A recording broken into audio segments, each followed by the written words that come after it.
Hey guys, today I'm going to show you two classic knives. I'm just going to compare them and just say which one I like better. So I'll show you what it comes with Benchmade 42, or at least originally it came with this nice sheet. At least I thought it was nice back in the day, but now looking at it, it's just shit. It's not a good sheet, but it does fit the knife perfectly to protect it. So you can't put it on your belt, and it definitely fits. 87 too. 42 and 87 fit nicely inside, so it's useful. Is it nice? No, but it's useful. And don't forget, this knife wasn't that expensive back then. Original price was back then it's $230 from Benchmade. I paid for almost nothing for it. I'd say $150 back then. It was really cheap. It was a good deal back then. This knife is $620 on the Benchmade website. Original pricing $620. That's insane. Or $650. So either one, really expensive. I got this for $449 plus tax. So almost 500 bucks. Versus 150. I remembered why this was. I remember this price really well because back then it was really expensive for me to buy a knife. I didn't. This was my first expensive knife. First knife that I would pay more than $10. The reason why I picked this knife at that time, it was really hard to get. Even back then, it wasn't easy. And they were not cheap. At least I thought it wasn't.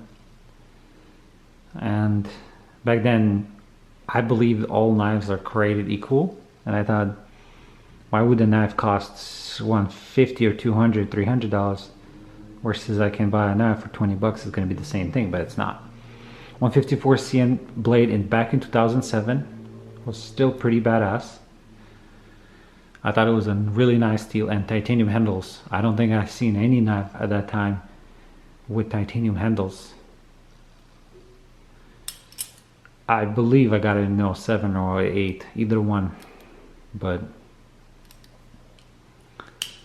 I remember I was 19 years old, so that was my favorite knife. Still is. Look at the blade. It just looks amazing. Weehawk blade. And of course, Benchmade 42. Benchmade 87 has the same style. The butterfly is right here. It says 87 underneath. Wharncliffe blade. This considers like a Saxon, Viking Saxon blade. Very aggressive looking. Looks like a straight razor. Milled solid titanium handles. So the built titanium get the shape perfect. This was cast at a time. Still, I think it's great. I wish they did this knife again. Of course, they could update it. They could make different pivots, maybe create similar pivots or similar, improve it, but bring the same look handle, bring the blade same way, just make it in S30V. I do love this knife. This is way better for me than this. I do like how this flips. It flips smooth. It's a smooth flipper. Don't get me wrong. Feels nice. Just the price is really pricey. It's as much as a Chris Reeve or a small gun. This knife costs $500 maybe now if you want to sell it, which makes sense.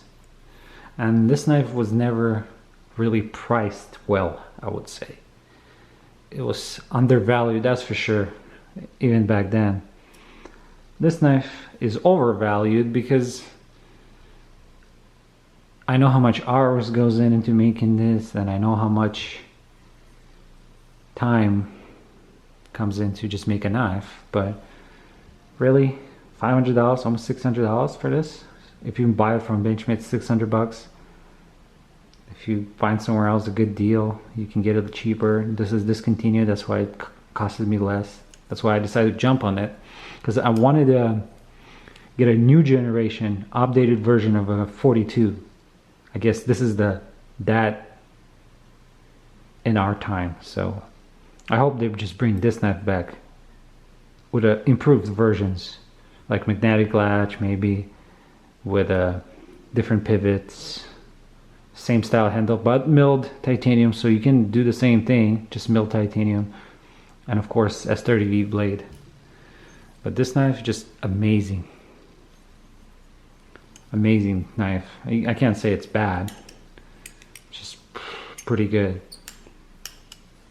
But classic is always gonna be better. I feel like the more in time we go in, this is gonna be valued more, just for that crazy classic look and feel. And I'm not a flipper. I don't flip knives often, so I can play with this knife once in a while and I'll just put it back. I don't really carry them. This is more of a collection knives for me. Just too big of a knives to carry. I can easily carry this knife, but I don't think I would. I do like the case it comes with. It fits perfectly. I can put it on my belt and just carry it and just pull it out like this. But I don't think I'll carry it. It's more of a fun little fidget toy, I would say.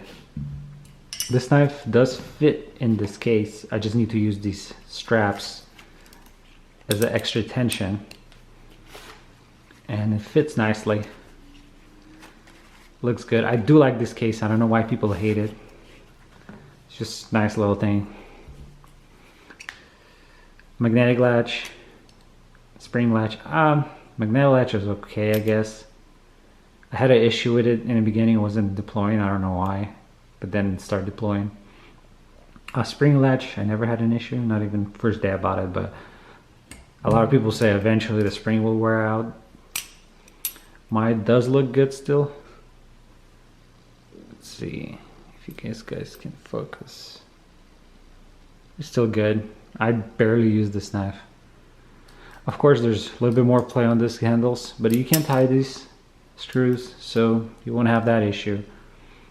And here you have double pivots, and it comes pre-Loctite supposedly, so it doesn't loose on its own. Definitely a good knife for a collection. Both are. But yeah, that's a little video of me talking about these two knives. Which one I think better? This one still is for me, but this is as equally or greater quality of a knife than this. But just this is so much better for me. Thank you.